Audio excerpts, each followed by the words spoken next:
la naissance de Yaakov et de Esav. Rivka, elle est enceinte pour Hachem.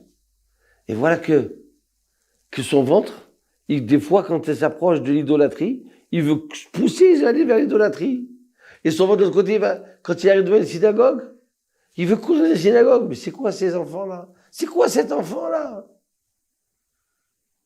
Et voilà qu'est né Yaakov, qu'est né Esav. Et c'est marqué que Esav, pourquoi on l'appelle Esav? Parce qu'il était déjà prêt, complet, parfait. Il avait déjà des cheveux, il avait déjà des ongles, il était déjà tout. Comme un grand homme, tout petit. Il était parfait. Ouais. Et Yaakov non. Il a marqué Tam, c'était quelqu'un de simple, pas simple. Bon. C'était quelqu'un qui était un bébé.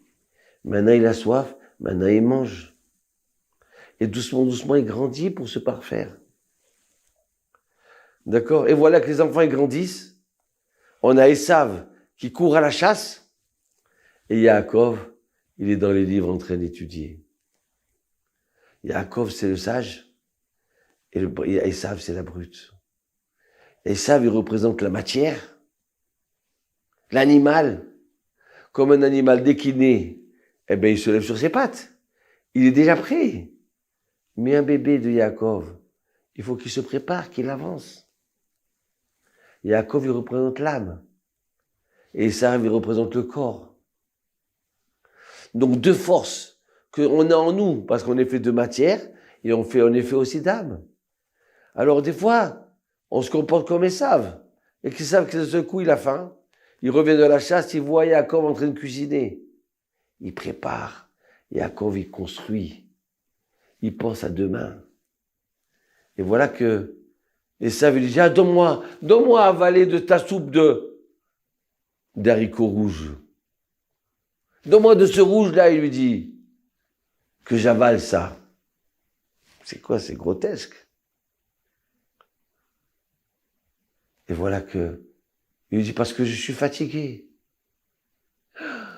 Et Yaakov dit, attends. Tu veux? Tu me vends ton droit d'aînesse. Donne-moi ce que tu as de spirituel en toi. Et qu'est-ce qu'il dit Esav? Mais de toute façon, je vais mourir. Alors à quoi ça sert le droit d'aînesse? De ce coup, Esav, ça n'intéresse pas le spirituel. Je vais mourir, comme le Nabi dit. Mangez, Achol, le château, qui namut. Allez, buvez, mangez, parce que demain, on va mourir. Venez, on fait la fête.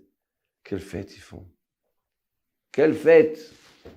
Comment un homme soi-disant heureux comme Esav, il dit je suis fatigué?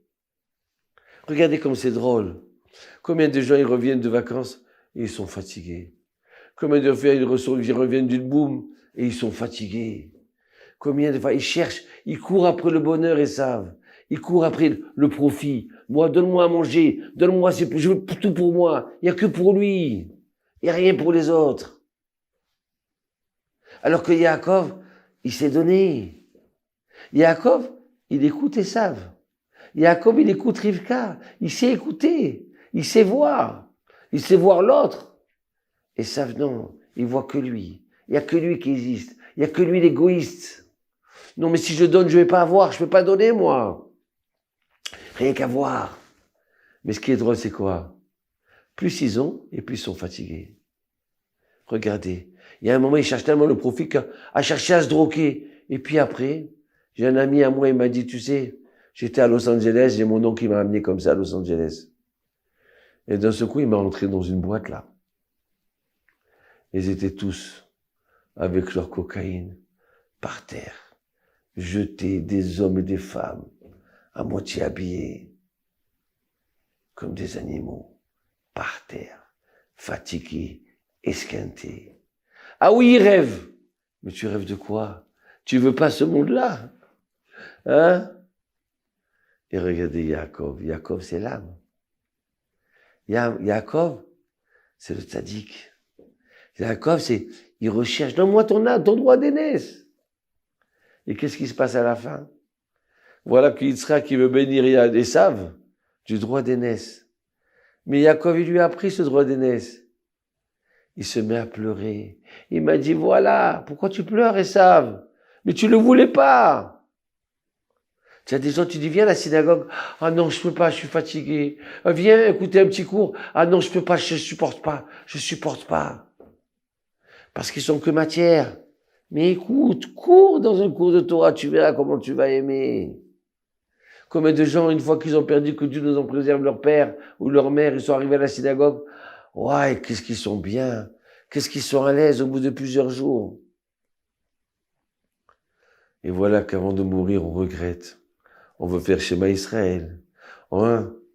On regrette parce on a pensé qu'à la matière. On n'a pas pensé à l'âme. Cette âme-là qui est tellement la personne, elle veut plus prier, elle n'a pas envie de prier. Pourquoi? Parce que son âme, elle est sèche. Elle n'arrive même plus à pleurer. Elle est éteinte, son âme. Mais redonne-lui à manger. Cet homme-là, ah non, non, moi je supporte pas la synagogue. Alors là, le pauvre, c'est un anorexique de spiritualité. Un anorexique du vrai bonheur. Regarde comment des fois, les gens, comme ils sont souriants. Comme ils sont heureux de vivre. Et les autres, ils cherchent à se suicider qu'à profiter. Alors, oui, en nous, on a Yaakov, on a Esav. En nous, on a l'âme, la spiritualité et on a la matière. Le tzaddik, le juste, il dit comme ça le verset, Ochel les sovanachos. Il mange et il se rassasie tout de suite. Il n'a pas besoin de manger des kilos. Il se rassasie déjà de ce qu'il mange. Pourquoi?